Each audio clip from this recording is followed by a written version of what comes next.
Bismillahirrahmanirrahim. Assalamualaikum warahmatullahi wabarakatuh. Yang terhormat Bapak Kepala Sekolah yang diwakili oleh Bapak Wakasek Kesiswaan Bapak Haji Suma SPD MPD. Yang terhormat Bapak Ibu Guru beserta staf tata usaha. Puji syukur kehadirat Allah Subhanahu wa Ta'ala yang telah melimpahkan rahmat, taufik dan hidayahnya, sehingga alhamdulillah pada kesempatan kali ini kita dalam acara sosialisasi dan diseminasi aksi nyata modul 1.4 budaya positif ini bisa diberi kesehatan sehingga kita bisa melakukan kegiatan ini dengan baik. Salawat beserta salam semoga selalu tercurah kepada Rasulullah SAW sehingga sampai kepada kita selaku umatnya sampai akhir zaman. Amin ya Allah ya Rabbal Alamin. Di sini perkenalkan, saya Rina Septiani akan membawakan acara yang pertama, yaitu pembukaan. Untuk membuka acara ini, mari kita bersama-sama mengucapkan basmalah. Bismillahirrahmanirrahim. Beranjak ke acara yang kedua, yaitu acara sambutan dari Bapak Wakasek Kesiswaan kepada yang terhormat Bapak Haji Suma SPD MSI, disilakan.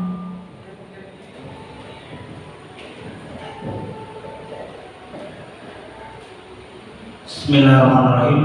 Assalamualaikum warahmatullahi wabarakatuh. Marilah kita memanjatkan puji syukur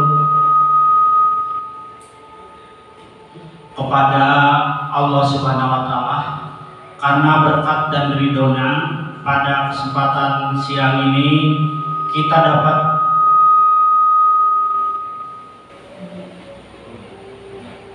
dapat berkumpul dalam keadaan sehat walafiat dalam rangka sosialisasi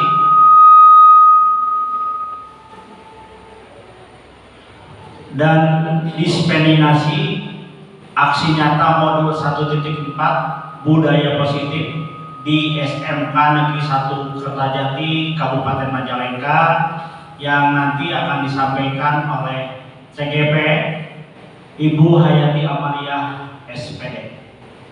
Salawat dan salam semoga Allah tetap mencurahkan kepada junjungan kita Nabi Muhammad SAW, para sahabatnya, keluarganya, dan semoga nanti syafaatnya sampai kepada kita semua di akhir zaman. Para peserta sosialisasi yang saya hormati, terutama Ibu Hayati Amalia sebagai calon guru penggerak angkatan ke-9. Pada kesempatan ini, pada acara sosialisasi ini yang berkaitan dengan budaya positif, semoga dapat dilaksanakan dengan sebaik-baiknya dan tentunya bukan hanya dalam tataran teori, yang lebih utama adalah aplikasi nyata. Sebagai aksi nyata di sini juga aplikasi nyata nanti dalam kehidupan minimal di sekolah kita, di lingkungan kita, di SMK Negeri 1 Kertajati ini. Kita sebagai warga SMK Negeri 1 Kertajati wajib dan harus serta terus-menerus menggali potensi, menggali beberapa cara baik yang dapat dilakukan oleh kita sebagai tenaga pendidik maupun tenaga administrasi sekolah, dan tentunya ini harus menjadi contoh dan teladan bagi para peserta didik yang ada di lingkungan kita dalam melaksanakan budaya positif yang sudah ada dan bagus di lingkungan kita harus tetap pertahankan dan tingkatkan. Dan berdasarkan penggalian melalui kegiatan CGP ini ada cara, ada teknik, dan ada strategi yang baru. Mari kita coba terapkan dengan sebaik-baiknya, sehingga hal-hal yang kita inginkan untuk mencapai tujuan sekolah kita sesuai dengan visi dan misi yang sudah ditentukan, tentu diawali dengan budaya yang positif. Dan budaya positif ini sangat perlu, sangat penting untuk kita lakukan untuk kemajuan, kehebatan, dan tentunya kesuksesan kita semua. Secara khusus, sukses untuk calon guru penggerak Ibu Hayati Amalia SPD, dan secara umum kita sebagai warga atau insan pendidikan yang ada di SMK Negeri 1 Kertajati. Dan tentunya sekali lagi kita harus menjadi contoh, menjadi teladan untuk berbudaya positif bagi para siswa, dan nanti akan dibawa kelak oleh mereka setelah lulus di SMK kita ketika hidup di masyarakat, baik sebagai pengusaha, baik sebagai pegawai, atau bahkan pada saat dia melanjutkan pendidikan, budaya-budaya positif yang ada di kita tetap dipegang dan dilakukan dengan sebaik-baiknya untuk keberhasilan mereka, baik untuk kehidupan dunia maupun akhirat. Itu saja. Selamat melanjutkan kegiatan ini kepada Ibu Hayati Amalia. Semoga lancar dan sukses serta berhasil sampai dengan tahap akhir pada kegiatan CGP Angkatan ke-9 ini. Dengan ucapan Bismillahirrahmanirrahim, acara sosialisasi dan diseminasi aksi nyata modul 14 budaya positif di SMK Negeri 1 Kertajati yang akan disampaikan oleh Ibu Hayati Amalia, saya nyatakan resmi dibuka. Terima kasih. Semoga kita selalu dalam lindungan Allah Subhanahu wa taala. Wabillahi taufiq wal hidayah. Wassalamualaikum warahmatullahi wabarakatuh.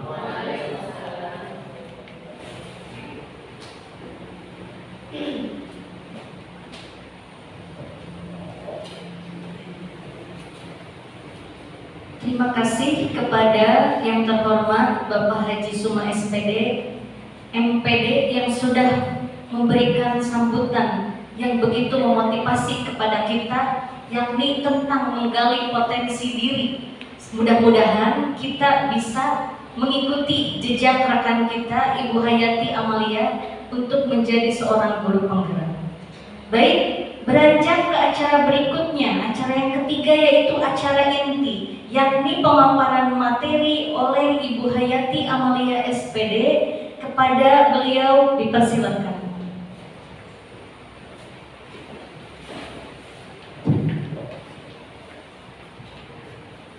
Bismillahirrahmanirrahim. Assalamualaikum warahmatullahi wabarakatuh. Alhamdulillahirrahmanirrahim. Kita semua bisa berkumpul dalam acara sosialisasi dan diseminasi aksi nyata modul 1.4 tentang budaya positif di sekolah SMK Negeri 1 Kertajati ini. Pertama, saya ucapkan terima kasih dulu kepada Bapak Kepala Sekolah atau yang mewakilinya dalam hal ini diwakili oleh Bapak Haji Suma. Kemudian terima kasih pula kepada rekan-rekan guru dan staf tata usaha yang bisa menyempatkan hadir pada acara hari ini. Untuk sebelum memulai ke acara sosialisasi dan diseminasi budaya positif, saya untuk menambah semangat kita melakukan ice breaking dulu. Ice breakingnya segini, kuncinya maju 2 langkah. Misalkan Andi, jika Andi pergi ke Cina, maka Wida pergi ke, kuncinya maju 2 langkah. Jika Andi pergi ke Cina, maka Wida pergi ke, silakan aja nonton. Jika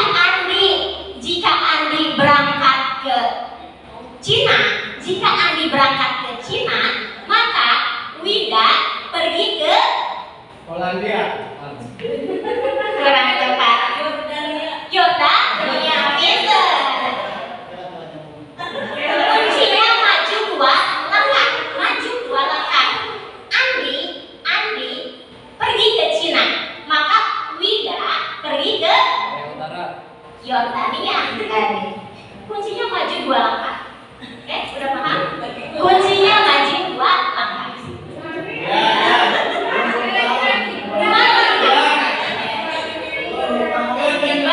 Masih belum.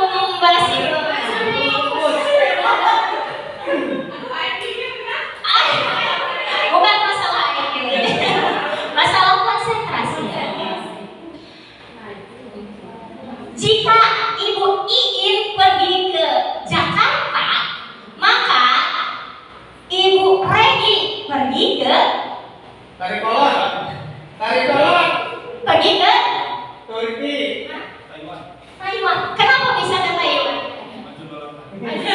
Dari kata R? Bisa dipakai semuanya? Oke. Masih bosen. Kuncinya maju 2 langkah. R. Oke. Selanjutnya. Berarti belum konsentrasi. Baiklah. Kenapa Cina bisa ke Yordania? Kuncinya maju 2 langkah. Nggak bisa dipakai. Siap. Ibu Iin siap.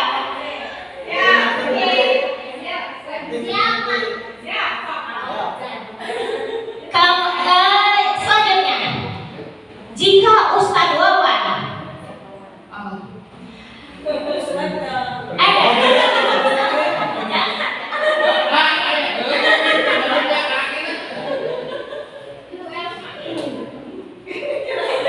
jika Ibu Dian, Dian aja ya.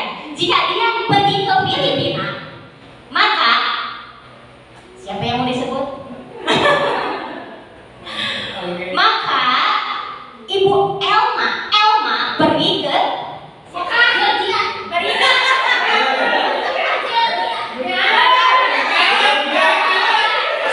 satu orang saja. Ustaz Wawan silakan. Dari mana?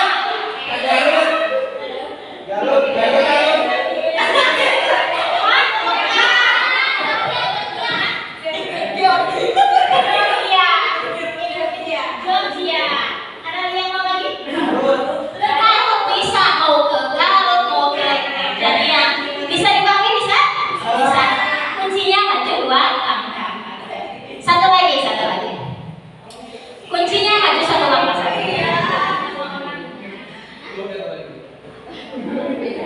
Siap. Siapa nama di sini ya? Jadi lupa. Jika Anggi pergi ke Belgia, maka Yaya pergi ke Cina. Kuncinya maju 1 langkah. Zimbabwe. Zimbabwe, benar. Tepuk tangan untuk Ustaz Wawan.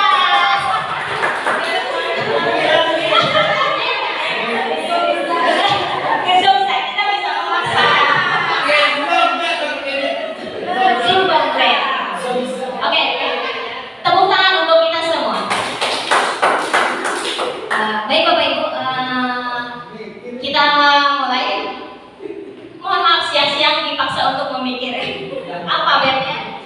Oke, sosialisasi dan diseminasi aksi nyata modul 1.4 tentang budaya positif. Semuanya udah kenal saya mungkin. Saya Hayati Amalia, saya guru di SMK Negeri 1 Kertajati juga. Kemudian calon guru penggerak angkatan 9 dari SMK Negeri 1 Kertajati Kabupaten Majalengka.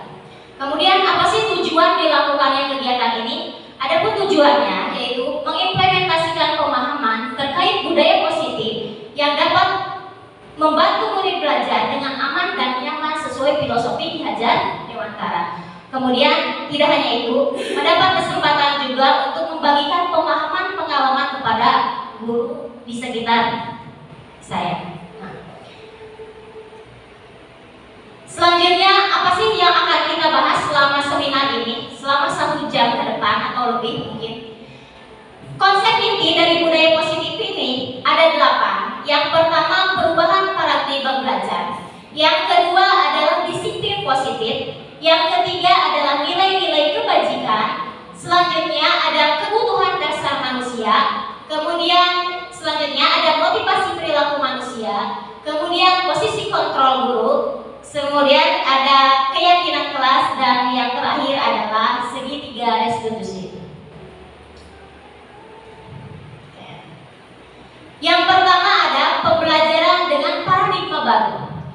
Pembelajaran dengan paradigma baru merupakan pembelajaran yang dirancang berdasarkan prinsip pembelajaran berdiferensiasi.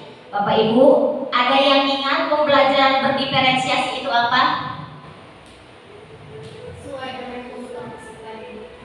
Betul sekali.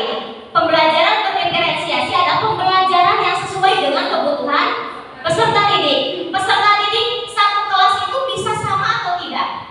Tidak. Kebutuhan anak tiap murid itu berbeda-beda. Bahkan ada di kelas saya pun yang kembar pun kebutuhan anaknya pasti beda. Ya, ada senang yang mendengarkan musik, ada yang senang langsung melihat videonya pembelajaran, atau ada yang senang juga diceritain langsung oleh gurunya.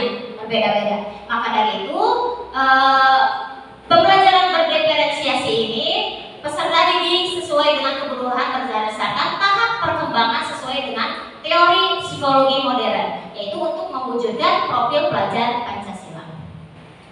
Nah, profil pelajar Pancasila ini yang akan kita terapkan ini. Profil pelajar Pancasila ada berapa elemen kira-kira? Nah, pintar. Dan bisa lihat di layar, betul. Yang pertama ada beriman dan bertakwa kepada Tuhan Yang Maha Esa. Nah, apa saja sih elemen dari beriman dan bertakwa kepada Tuhan Yang Maha Esa? Kira-kira apa Ibu Bapak? Bisa tahu tidak? Beriman dan bertakwa kepada Tuhan Yang Maha Esa meliputi elemen apa saja sih? Bisa dilihat di sana tentang akhlak beragama, akhlak pribadi, akhlak kepada manusia, akhlak kepada alam, dan akhlak kepada bernegara.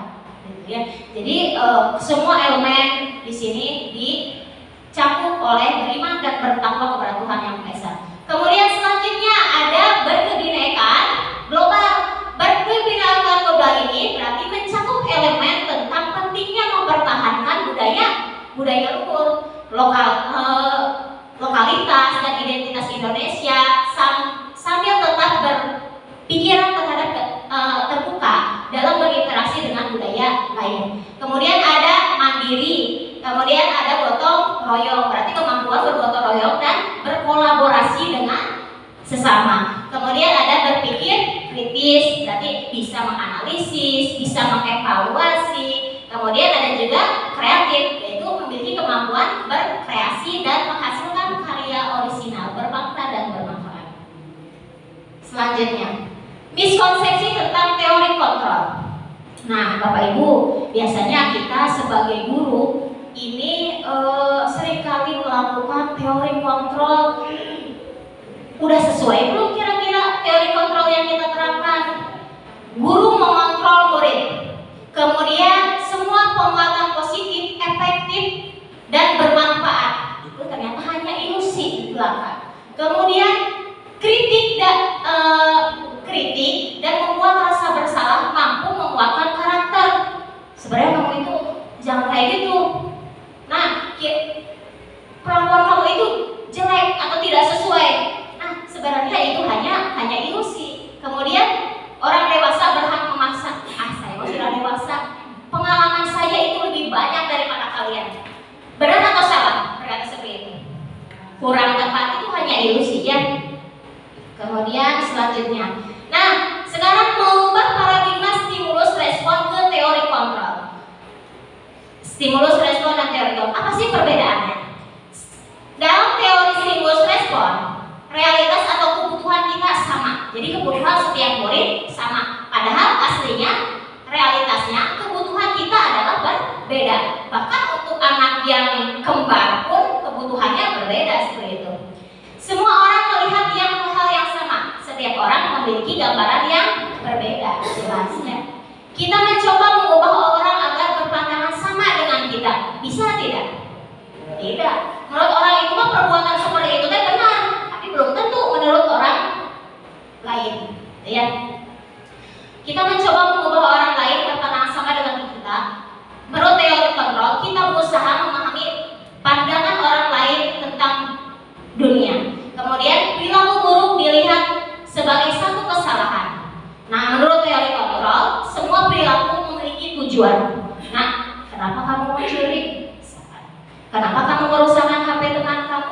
Mengapa kamu merusakkan buku teman kamu? Nah, pasti semuanya mempunyai tujuan. Kenapa bisa orang berbuat seperti itu?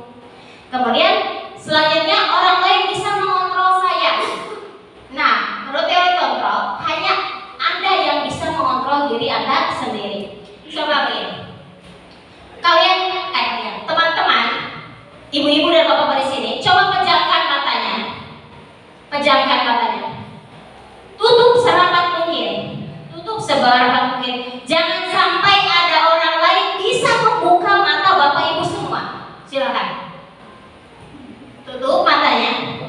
Nah, kalaupun ada yang, silakan temannya berusaha untuk membuka mata temannya. Tugas temannya itu menutup sebaik mungkin. Silakan.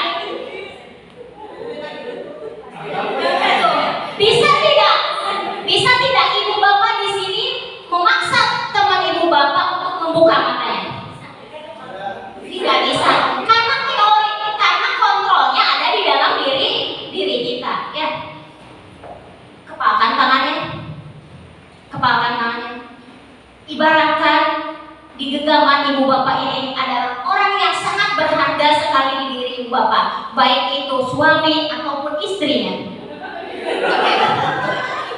ataupun pasangannya, ataupun anaknya, silakan. Ataupun yang belum orang tuanya boleh. Ketika saya meminta yang ada di genggaman tangan ibu bapak, ya, boleh nggak anaknya buat saya? Jangan. Bu Reni, boleh nggak suaminya buat saya? Tidak boleh. Betul sekali, tidak boleh. Benar. Teori kontrol yang membolehkan orang tersebut berbuat seperti itu ada di diri kita, ya. Mau membuka silakan, tidak buka. Kontrol ada di dalam diri kita. Orang lain tidak bisa mengontrol diri kita, meskipun orang tersebut memaksa, ya. Meskipun orang lain memaksa. Saya bisa mengontrol orang lain, jelas Anda tidak bisa mengontrol orang lain. Jadi kontrol itu ada di dalam diri kita. Pemaksaan ada pada saat bujukan gagal.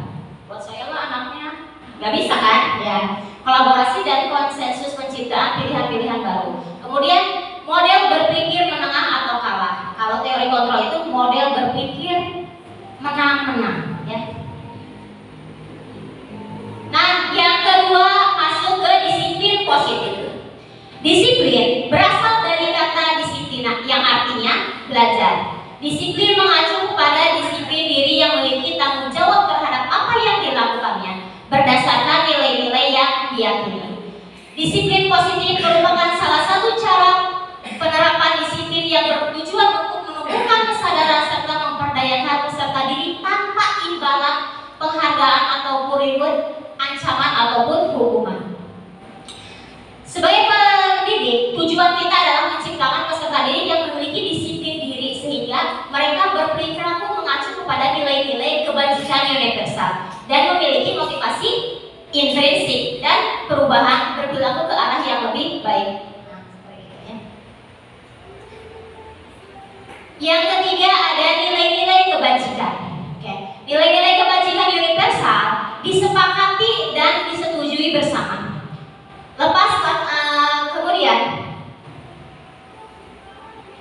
Lepas dari latar belakang sosial, bahasa, suku, bangsa maupun agama seseorang, nilai-nilai kebajikan universal meliputi seperti keadilan, tanggung jawab, kejujuran, bersyukur, lurus hati, berprinsip, integritas, kasih sayang, komitmen, percaya diri, kesabaran, dan masih banyak lagi, ya. Kemudian kebutuhan dasar manusia. Kebutuhan dasar manusia merupakan kebutuhan dasar manusia merupakan unsur-unsur yang dibutuhkan oleh manusia dalam mempertahankan keseimbangan psikologis maupun psikologis yang bertujuan untuk mempertahankan kehidupan dan kesehatan. Nah, di sini ada 5 kebutuhan dasar manusia. Yang pertama, bertahan hidup. Meliputi apa saja sih? Makan, tempat berlindung, beristirahat, keamanan, dan kesehatan.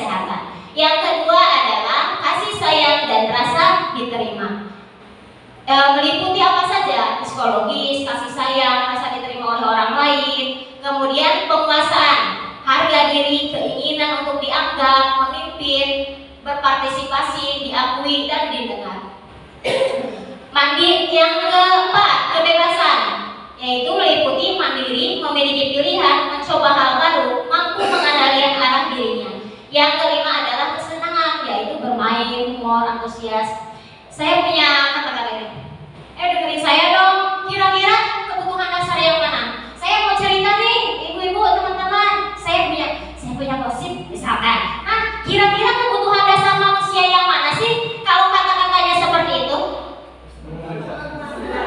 teman-teman, saya punya gosip, sini kumpul. Nah, misalkan kata-kata seperti itu, kebutuhan dasar yang mana kira-kira? Ketiga, tentang penguasaan, ingin didengar oleh orang lain. Kalau misalkan bercanda atau humor dengan orang lain, termasuk ke mana? Kesenangan. Saya mau nanya satu orang, boleh? Boleh. Kira-kira siapa yang mau ditanya? Ada. Berarti saya yang nanya. Oke. Kalau misalkan ingin disayangi sama orang yang kita sayangi, berarti itu termasuk kebutuhan dasar yang mana sih? Siapa yang mau ditunjuk? Boleh Ibu Dewi, silakan. Tentang apa itu nomor 2? Kasih sayang dan rasa diterima. Oke. Berarti 5 kebutuhan dasar manusia semuanya harus terpenuhi satu dengan yang lainnya. Gimana kalau yang satunya tidak terpenuhi? Jelas ini tidak akan seimbang. Akan ada kesenjangan atau akan terlihat di dalam kehidupannya. Ketimpangan berat, kesenjangan. Bahasanya disesuaikan dengan daerah masing-masing saja. Mau ketimpangan, mau kesenjangan, boleh sama saja. Kemudian yang kelima tentang motivasi perilaku manusia. Ada motivasi yang pertama, ada motivasi ekstrinsik. Dari kata-katanya saja, motivasi ekstrinsik. Ekstrinsik itu apa artinya? Dari luar. Motivasi yang berasal dari luar. Untuk apa? Untuk menghindari ketidaknyamanan atau hukuman. Saya masuk ke sekolahnya itu sebelum jam 7, misalkan mau jam 6, sambil beberes dengan Mang Jojo misalkan. Nah, karena saya tidak mau telat absen, himop misalkan untuk ASN. Nah, berarti itu untuk apa? Untuk menghindari hukuman, karena saya tidak mau telat absen kan, seperti itu. Yang kedua ada motivasi ekstrinsik juga tetap untuk mendapat imbalan atau penghargaan. Saya mah ke sekolah itu mau jadi guru yang disenangi oleh murid-muridnya, supaya kan nanti tiap semester itu suka ada reward kepada guru yang berprestasi. Nah, berarti itu termasuk motivasi ekstrinsik dari luar. Kemudian untuk menjadi orang yang mereka inginkan dan menghargai diri sendiri dengan nilai-nilai yang ada pada diri mereka. Misalkan begini, nah saya mau jam berapa, mau jam 6 atau sebelum jam absen, tetap mau ke sekolah tepat waktu. Karena apa? Karena saya ingin menghargai diri sendiri dan nilai-nilai yang ada pada diri sendiri itu. Nah, berarti itu motivasi yang ada pada diri kita. Sebaiknya motivasi yang mana yang harus ada pada diri kita? Intrinsik. Dua-duanya juga benar. Intrinsik harus ada, ekstrinsik juga harus ada ya. Ketika kita doangkan, ketika diri kita tidak bisa memotivasi diri kita sendiri, siapa yang bisa memotivasi? Ayamnya sendiri, orang-orang terdekat kan? Orang-orang terdekat. Apakah bisa motivasi hanya ada pada diri kita sendiri? Tidak bisa ya. Ayam.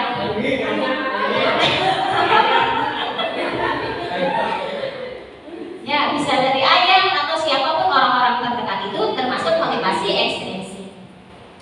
Selanjutnya ada perbedaan hukuman, konsekuensi dan restitusi. Nah, apa sih perbedaannya?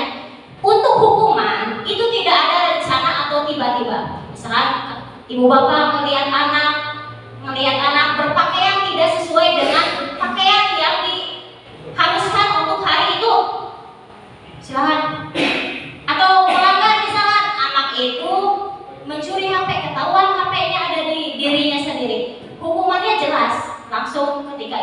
juga.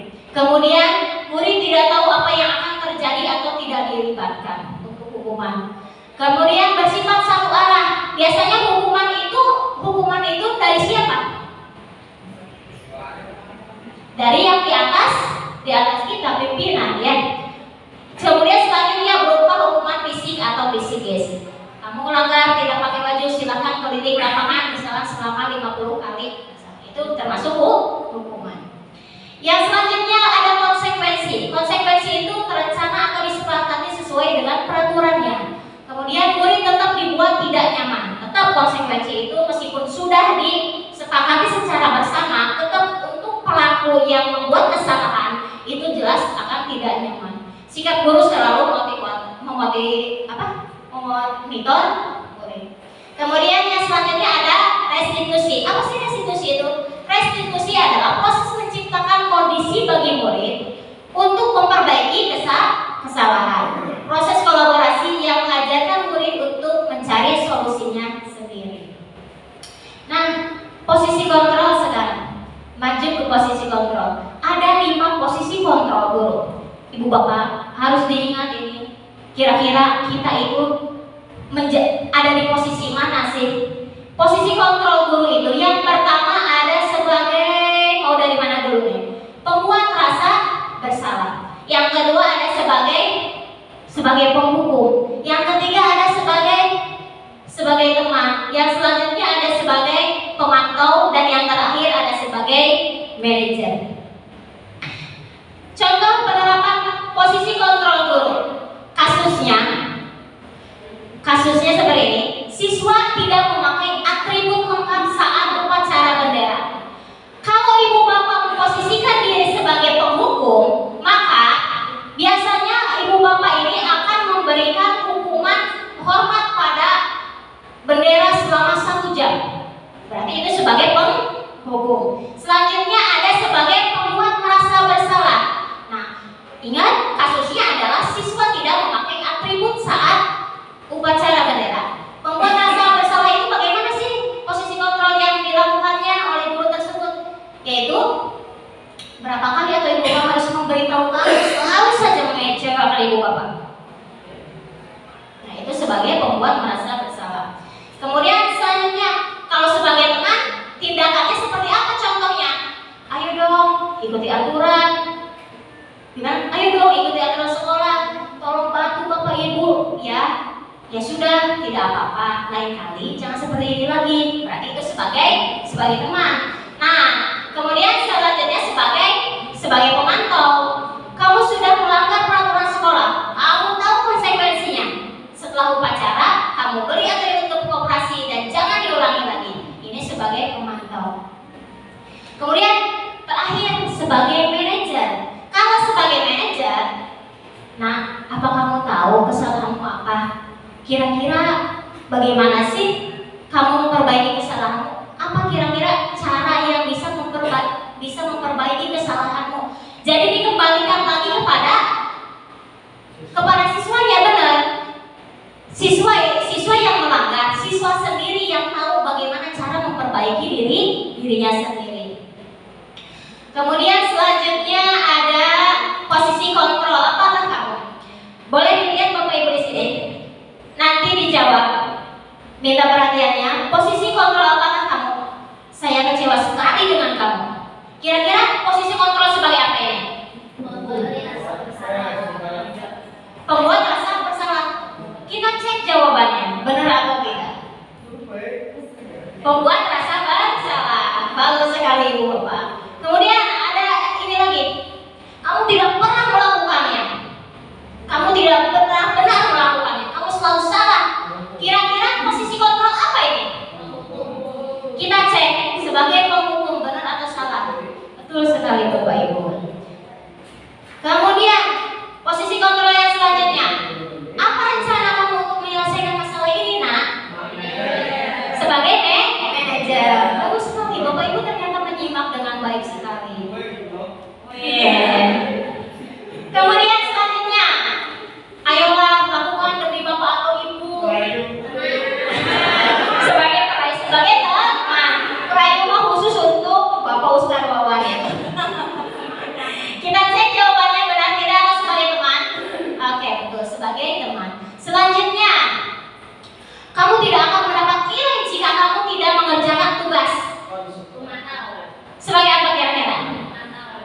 pemantau, ada sebagai konsekuensi. Coba kita lihat jawaban yang benar. Sebagai pemantau, betul sekali. Tepuk tangan buat kita semua. Yang ketujuh ada keyakinan kelas. Apa sih keyakinan kelas? Keyakinan kelas merupakan sebuah nilai-nilai kebajikan universal yang telah disepakati secara tersirat dan tersurat, lepas dari adanya latar belakang suku, agama, bahasa maupun juga agama. Keyakinan kelas dibuat secara bersama-sama dengan seluruh siswa yang mempunyai nilai-nilai kebajikan yang dapat dipercaya. Nah, mengapa sih keyakinan kelas bukan peraturan kelas? Adakah yang bisa menjawabnya? Kenapa harus keyakinan kelas bukan peraturan kelas? Padahal intinya sama-sama ke situ. Agar lebih dinamis. Agar lebih dinamis, baik. Satu ditampung dulu, agar lebih apa kira-kira? Kenapa kata-katanya harus keyakinan kelas bukan peraturan kelas? Kira-kira apa? Boleh bonek. Kenapa? Jangan malu kalau tidak ada akan dihukum. Pak Reza sepertinya mau ngomong. Kenapa keyakinan kelas? Kalau keyakinan kelas itu dari sesuatu ikut membuat peraturannya. Kalau peraturan kelas biasanya dari guru atau dari atasannya. Kalau keyakinan kelas. Kalau Bagus sekali, terima kasih. Pak Ustaz Bawa. Kalau yang nilai kelas itu sifatnya dia tidak terlalu mengekang siswa. Keyakinan kelas Iya. tidak ada. Jadi siswa yang menjadi siswa yang menunjukkan dan tidak merasa terbebani. Tapi yang itu adalah kalau aturan mah biasanya Kalau aturan kalau biasanya aturan mah biasanya menekan. menekan. Ada yang mau memberikan tanggapan lagi? Barangkali dari jajaran kedua belum ada yang memberikan tanggapan? Neng Ruby boleh silakan. Apa kira-kira perbedaan kenapa harus keyakinan kelas bukan peraturan kelas? Menurut saya pribadi, karena kalau keyakinan kelas mungkin lebih bisa dilihat ini oleh siswa. Kalau peraturan kelas biasanya aturan itu dibikin untuk dilanggar. Aturan itu dibuat untuk dilanggar. Kalau Biasanya ya. Ada yang mau lagi memberikan tanggapan? Keyakinan dan peraturan kelas. Sudah tidak ada? Baik Ibu Bapak. Pembuat keyakinan kelas itu bersifat abstrak, lebih nyata seperti itu. Selanjutnya berupa pernyataan universal, benar sekali tadi, bersifat universal atau menyeluruh. Dibuat dalam pernyataan positif. Jadi hindari kata-kata jangan atau tidak boleh atau pokoknya pernyataan negatif itu nggak boleh, dihindari ya. Kemudian sedikit saja agar mudah diingat, jadi lebih fleksibel, lebih mudah. Kemudian sesuai dengan kondisi kelas atau sesuai dengan sekolah sehingga mudah diterapkan. Kemudian semua warga atau warga sekelas atau warga sekolah dilibatkan saat membuat keyakinan kelas. Biasanya kalau peraturan kelas itu ya dibuatnya oleh wali kelas atau orang-orang tertentu saja, tapi untuk keyakinan kelas ini semua warga sekolah atau warga kelas itu dilibatkan. Nah, ini saya punya contoh peraturan kelas yang saya buat. Apa sih perbedaannya? Nomor 1 ya, tidak boleh tidur di kelas. Nah, tidak boleh tidur di kelas itu kan kata-katanya ada kata tidak. Tidak itu positif apa negatif? Negatif. Berarti hindari kata-kata yang negatif. Berarti diganti. Berarti tidak boleh tidur di kelas, diganti kata-katanya dengan mengikuti proses KBM dengan baik. Tidur baik tidak di kelas? Tidak jelas. Selanjutnya, jangan main HP saat belajar. Jangan. Positif negatif, jangan. Negatif. Berarti hindari kata-kata negatif. Berarti dirubah. Pergunakan HP dengan bijak. Selanjutnya, tidak boleh berisik atau gaduh saat guru menjelaskan. Masih ada kata-kata yang kurang pas tidak di sana di bagian 1 di peraturan kelas? Nah, kata-kata tidak suasana kelas dengan kondusif. Yang keempat, guru tidak boleh datang terlambat masuk kelas. Berarti yang keempat apa? Harusnya kata-katanya apa? Guru datangnya tepat waktu. Oke. Yang kelima, tidak boleh mencontek ketika ulangan. Tidak boleh. Masih ada kata tidak boleh. Berarti diganti dengan kata-kata apa? Harus jujur saat ujian. Yang ketujuh, jangan membuang sampah sembarangan. Berarti buanglah sampah pada tempatnya. Lebih enak didengarnya juga ya. Hindari kata-kata negatif. Jangan, tidak boleh. Kemudian yang kedelapan, tidak boleh mengerjakan PR di kelas. Ada saja anak yang mengerjakan PR di kelas. 2 menit sebelum guru datang, anak-anak ketika ada PR masih pada mengerjakan PR. Berarti kata-katanya apa? Kerjakan PR di rumah.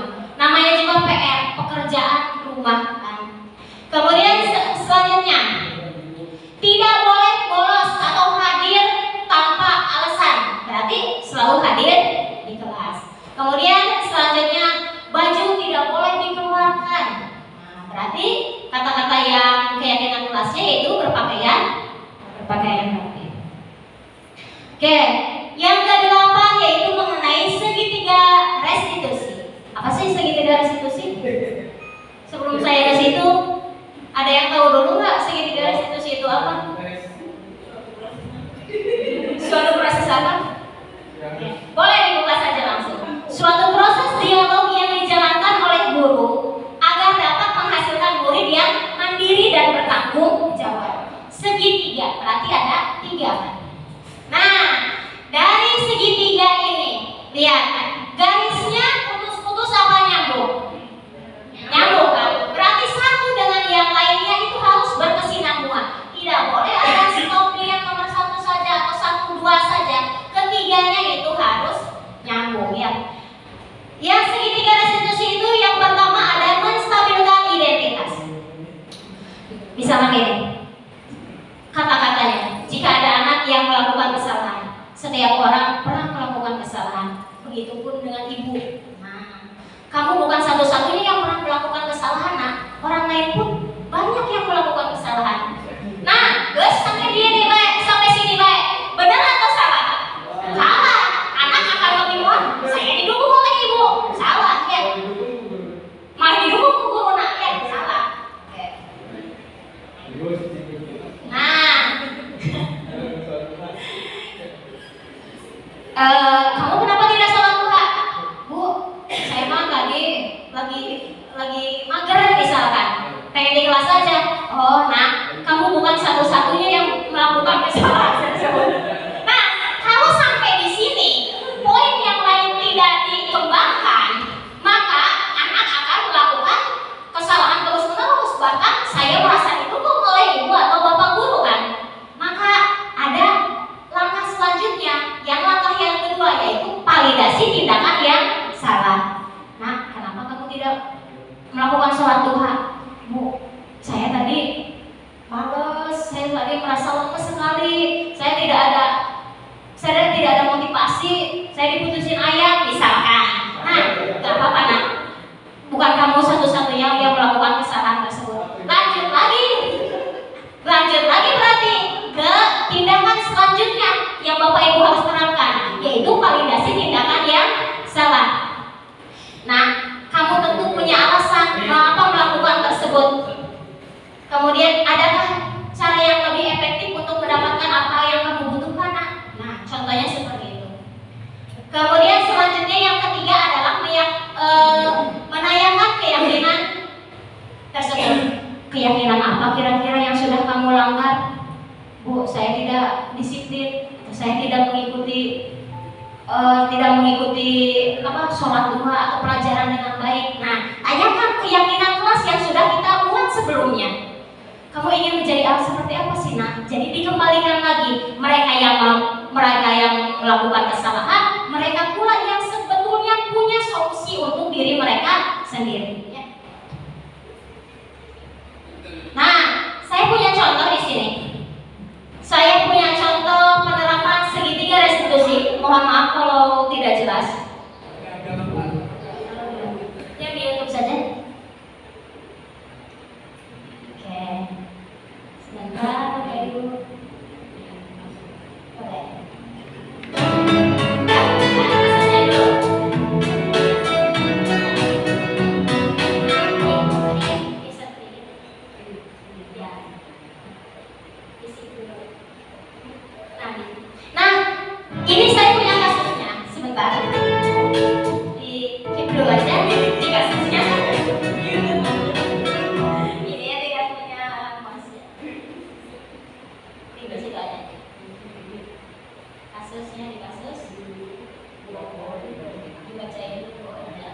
Oke, Bapak Ibu semua, saya punya kasus di sini.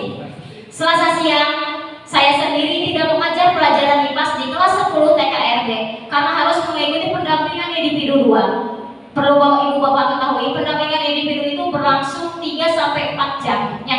Maka mau tidak mau saya harus memberi tugas kepada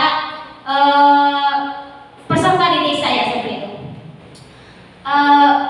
Ulangi lagi, Selasa siang saya tidak bisa mengajar pelajaran IPAS di kelas 10 TKRD karena saya harus mengikuti pendampingan individu 2 calon guru penggerak angkatan 9. Saya pun memberikan tugas kepada siswa 10 TKRD agar kelas tidak kosong. Namun ada satu orang siswa yang bernama Nawab tidak mengerjakan tugas tersebut. Ia malah tiduran di meja dan akhirnya justru tidur sungguhan. Ya, awalnya ingin tiduran saja lah, iseng seperti itu. Indah-indahan, ternyata nyanyi-anak kesananya. Ya, kamu kesan benar bahasa kitanya. Kemudian ia malah tidur di meja dan akhirnya justru tidur sungguhan. Akhirnya saat pengumpulan tugas, Nawab tidak mengumpulkannya. Keesokan harinya saat mengoreksi tugas, kebetulan IPAS itu ada 6 jam, 3 jam hari sebelumnya dan 3 jam hari yang lain seperti itu. Kebetulan ya di kelas ini harinya beriringan seperti itu. Keesokan harinya saat mengoreksi tugas, Ibu Hayati menemukan satu anak yang tidak mengerjakan tugas yakni Nawab. Padahal berdasarkan buku absensi, hari itu Nawab masuk sekolah saat istirahat. Kemudian saya pun melakukan segitiga restitusi kepada anak tersebut. Next.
Nah, ini lagi menanyakan keyakinan kelas tersebut.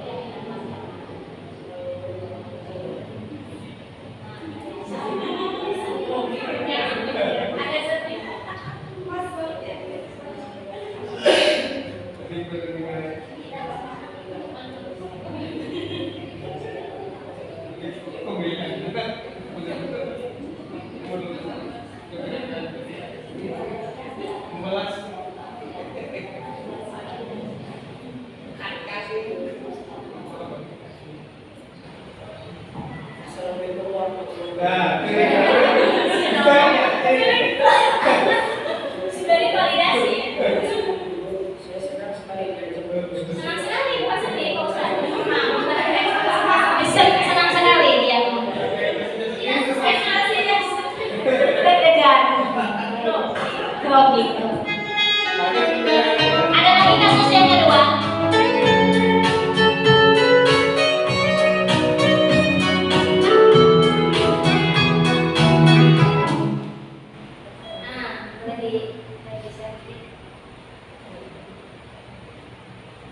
Nah, ada juga kasus yang kedua. Saya memvalidasi 2 orang. Yang kasus selanjutnya pada hari Rabu, dia tidak mengikuti kegiatan PKS. Perlu diketahui dia ini adalah anak 10 teknik logistik. Dia mengikuti kegiatan PKS, ekskul PKS yang merupakan ekskul pilihan di sekolah kita. Ia pun tidak memberikan keterangan kepada pembina tentang ketidakhadiran. Udah aja hadir, tidak hadir, udah aja bolos gitu, tidak mengikuti PKS pulang sekolah itu. Pada hari Jumat, dia dipanggil oleh saya untuk dimintai keterangannya.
diajak diskusi dengan ibu untuk menemukan solusi atas kesalahan yang telah saya lakukan.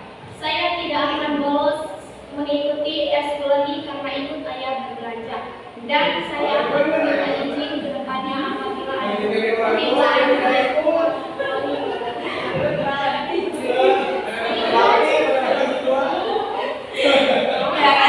Oke,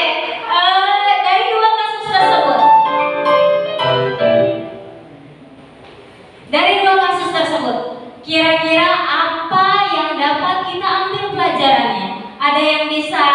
Ada yang mau memberikan tanggapan? Dari kasus pertama dan kedua, silakan. Pak Yaya mau? Boleh. untuk kasusnya Sedikit memberi tanggapan untuk kasus yang pertama. Ya. Pada hakikatnya di sana sudah tercapai prinsip segitiga restitusi yang sudah berjalan dengan baik, di mana siswa mampu menyadari kesalahan yang sudah diperbuatnya, kemudian siswa juga mau untuk memperbaiki kesalahan yang telah dilakukannya. Terima kasih. Terima kasih. Berikan tepuk tangan untuk Bapak Yaya. Oke. Untuk kasus yang kedua, mengenai dia bolos tidak mengikuti ekskul PKS seperti itu. Mungkin tadi ada yang ngasih komentar mendingan ikut orang tua, tidak dikatakan sebagai anak yang durhaka, benar sekali. Tapi apakah tindakan tersebut sudah betul atau tidak? Tidak. Kenapa kira-kira? Ada yang mau memberikan alasan? Pak Ustadz mau? Boleh, silakan. Sepertinya Bapak lebih aktif ya daripada ibu-ibu. Siap ibu-ibunya untuk sesi selanjutnya ya. Hidup ibu-ibu. Terima kasih. Menurut saya tidak disalahkan juga gitu ya. Tidak disalahkan. Tapi kita perlu klarifikasi kenapa dia tidak ikut eskul. Tapi alangkah baiknya si anak tersebut bisa menjelaskan lebih detail ketika ikutsertaannya dia atau tidak mengikuti eskul. Nah, ketika tidak mengikuti eskul sekali, tapi dia alhamdulillah bisa menyadari walaupun hal yang dilakukan baik, gitu kan. Dan menurut saya ya dua-duanya baik sih. Tapi alangkah baiknya ketika tidak mengikuti eskul karena sudah ada kontrak kerjanya mungkin dengan guru pembina, konfirmasi dulu seperti itu. Terima kasih. Hidup ibu-ibu. Oke, terima kasih Pak Ustadz Rulang. Betul sekali. Sebenarnya untuk yang dilakukan dia itu tidak salah juga ya. Dia ikut berbelanja dengan bapaknya seperti itu. Akan tetapi alangkah lebih baiknya jika dia konfirmasi kepada pembina PKS tersebut ya. Baik, untuk selanjutnya alhamdulillah dari 1 sampai 8 kita telah lewati. Ini udah beres. Kemudian untuk refleksi, adakah yang mau memberikan refleksi untuk hari ini? Silakan. Refleksi tentang kegiatan kita hari ini. Ada yang mau memberikan refleksi? Ibu-ibu boleh? Ibu-ibu boleh? Ibu Dian boleh, silakan.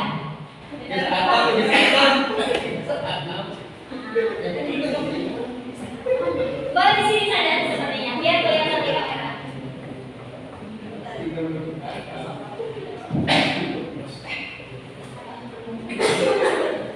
Bismillahirrahmanirrahim. Terima kasih Bu Hayati atas kesempatannya. Insya Allah saya akan mencoba merefleksi apa yang tadi telah disampaikan oleh Bu Hayati. Nah, mungkin yang pertama masalah perubahan paradigma dalam belajar. Nah, betul. Perubahan paradigma dalam belajar yang dulu mungkin pembelajaran masih berpusat pada guru. Nah, sekarang sudah bergeser bagaimana pendidikan itu berpihak pada siswa. Dalam hal ini ditandai dengan pembelajaran yang berpusat pada siswa. Kemudian yang selanjutnya yaitu tentang disiplin positif. Ya, betul. Oke. Jadi disiplin positif ini yang saya pahami bahwa bersumber dari disiplin diri. Disiplin diri yang berasal dari diri sendiri akibat dari motivasi intrinsik, ya, atau motivasi yang didasari pada nilai-nilai yang diyakini oleh sebuah diri tersebut. Oke.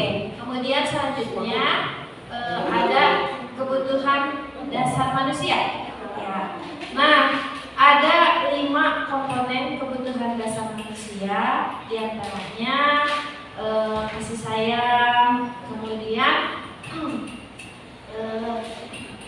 apa ya tadi itu, kesenangan, kebebasan, kemudian ingin dihargai, ingin diapresiasi, gitu, ingin diakui, kemudian apalagi tadi ada apalagi Bapak Ibu? Ya, diantaranya itu.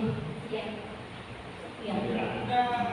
Oke, kemudian selanjutnya ada 5 posisi kontrol seorang guru.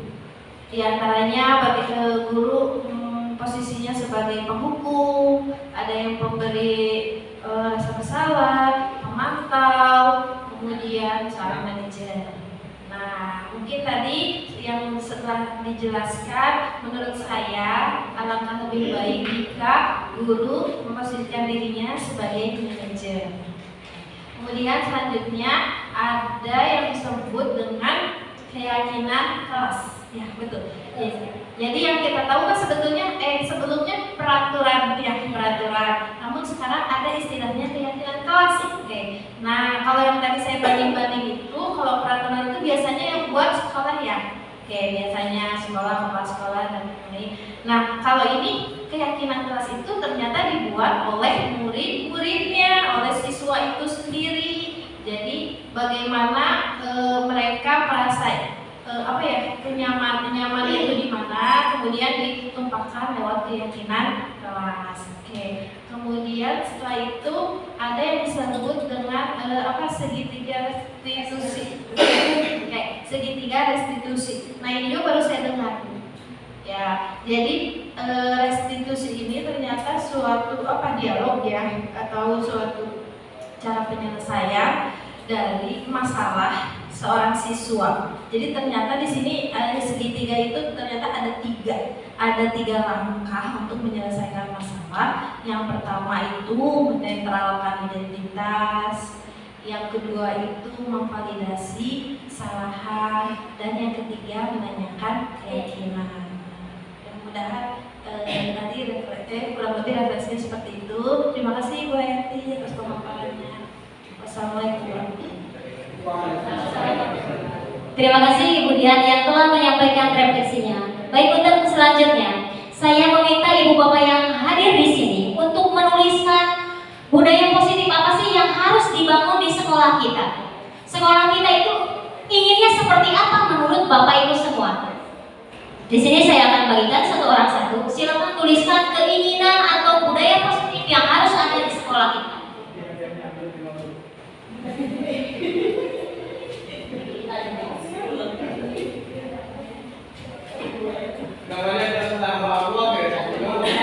Boleh diberi nama, ya.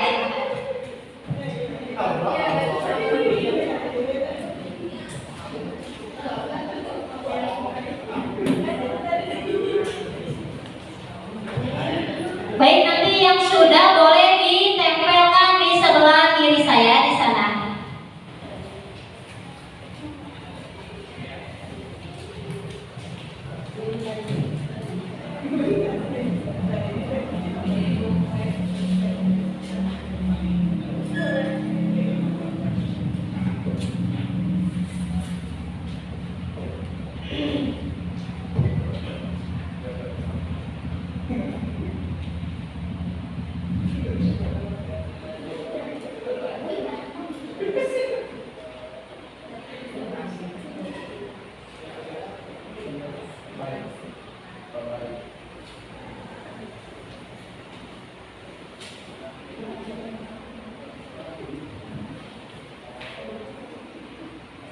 Boleh, untuk yang sudah silakan ditempel di papan sebelah kiri saya.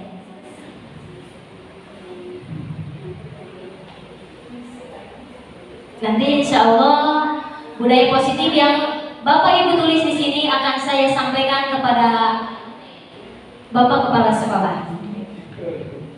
Ya. Kira-kira Bapak Ibu ini ingin seperti apa sih budaya positif yang harus diterapkan di sekolah kita ini?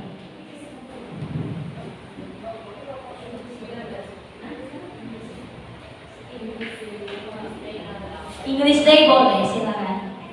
Sesuai dengan mata pelajaran masing-masing atau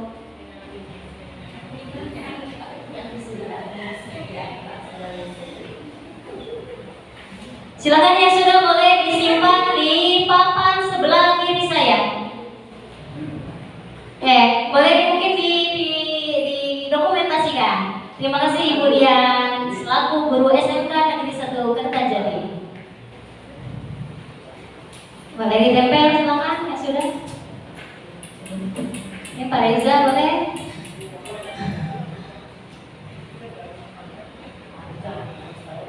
Insya Allah boleh disesuaikan dengan keinginan dan hati nurani Bapak Ibu semua. Tidak ada pulpennya? Tungguin.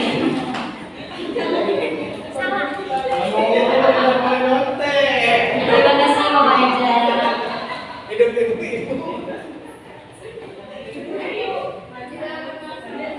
Pak Ustaz, terima kasih. Kan harus jujur dari Betul sekali. Dua rangkap Pak Ustaz sepertinya ya. Aku tetap sholat. Pak Reza banyak sekali, Masya Allah, terima kasih.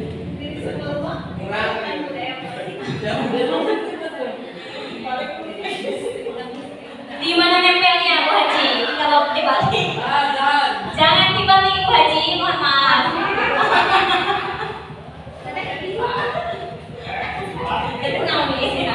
Ada deh, jangan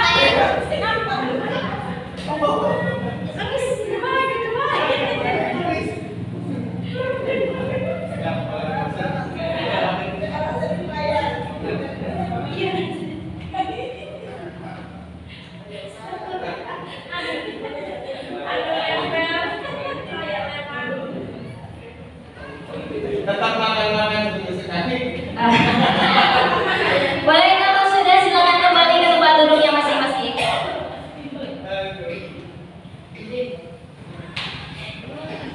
Saya kebersamaan.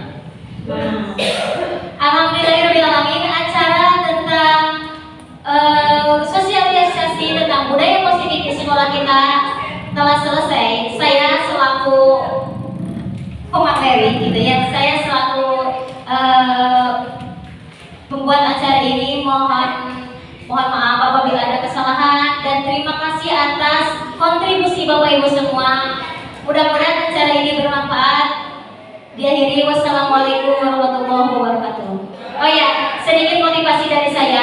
Hati-hati dengan pikiranmu, karena pikiranmu akan menjadi tindakanmu.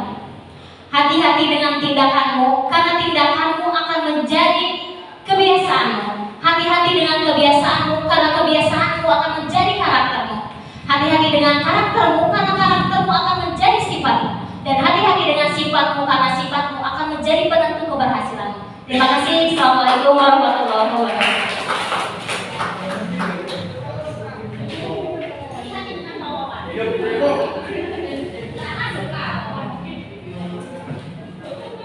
Luar biasa sekali yang materi yang telah disampaikan oleh Ibu Hayati Amalia SPD ini. Banyak sekali hal-hal baru yang baru kita ketahui, yang terutama penerapan segitiga restitusi. Mudah-mudahan kita bisa belajar menerapkan apa itu segitiga restitusi ya, sehingga siswa kita merasa nyaman saat menyelesaikan masalah-masalahnya. Baik, beranjak ke acara yang keempat yang merupakan acara terakhir, yaitu acara penutup.